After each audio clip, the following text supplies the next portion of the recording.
Amaphoyisa esifundazweni KwaZulu-Natal aseqinisekisile ukuthi kudutshulwe kwabulawa amalungu omndeni owodwa ayishumi elokushini lasembali ngaphandle kwasemgungundlovu namhlanje kuseni. Ukuzwa kabanzi ngalolu daba sixhumana nentatheli SABC uMlondi Radebe. Mlondi, asikubingelele sikwamukele indabeni zasemini nje.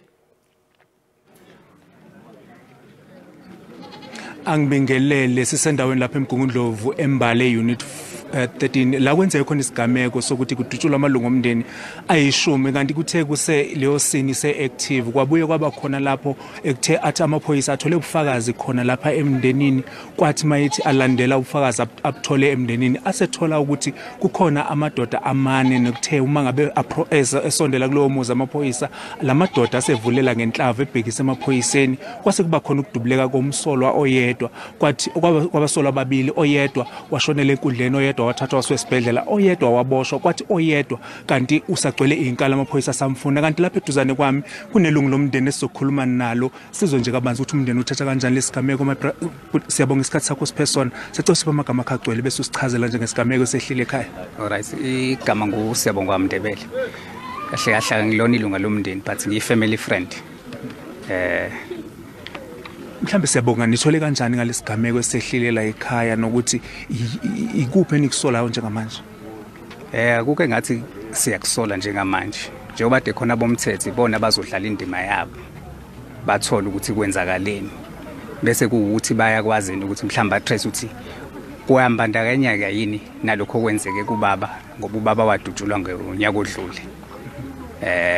Naye wadu wangena abantu nje bamdubula, so amaphoyisa ke wona umsebenzi wabo ukuthi athole ukuthi lokho kwenzakale kubaba kuyabandakanyeka nalokho okwenzeke manje kulomndeni. Esigamekweni esenzeka kubaba mhlambe ubaba kukhona ababoshwe emveni kwesigameko esenzeka kuyena? Ya, kukhona ababoshwe icala nje lisenkantolo kuyimanje. Asibuya kakhulu baba isikhathi sakho. Yebo siyabonga.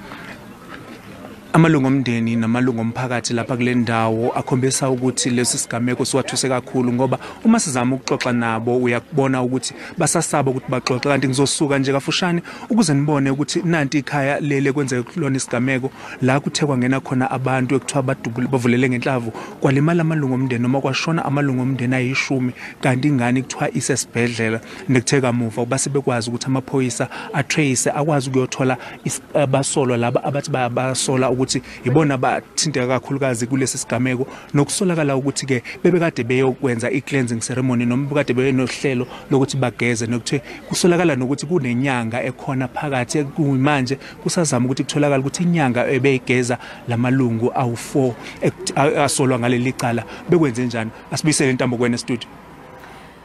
Mlondi, sibonile bese kutheleke nongqongqoshe amaphoyisa ubheka icele kanye nokhomishana wamaphoyisa nasesifundazweni endaweni esigameko. Ingabe kuthiwa yini ebangele lesi sigameko?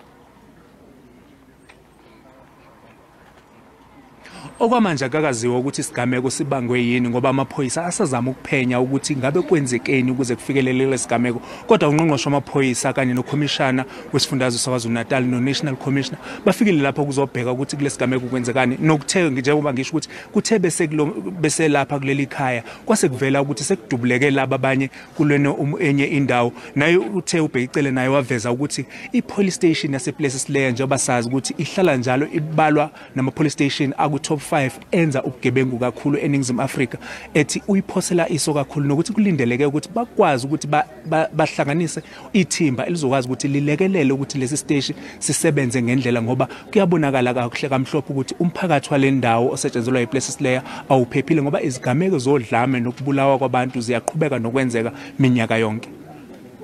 Sibonile kube nesinye isigameko sokudubula kwamashu. Ingabe ungqongqoshe utheni ngodaba lezigameko zokudubula kulesi sifundazwe?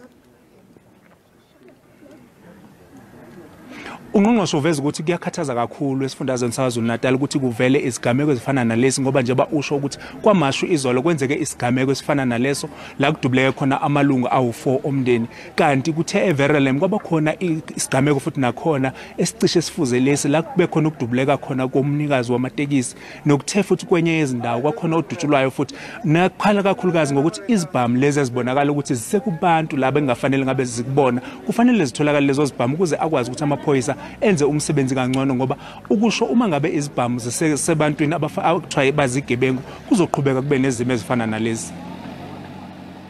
Sibonge kakhulu lo bekungumlondi Radebe we SABC.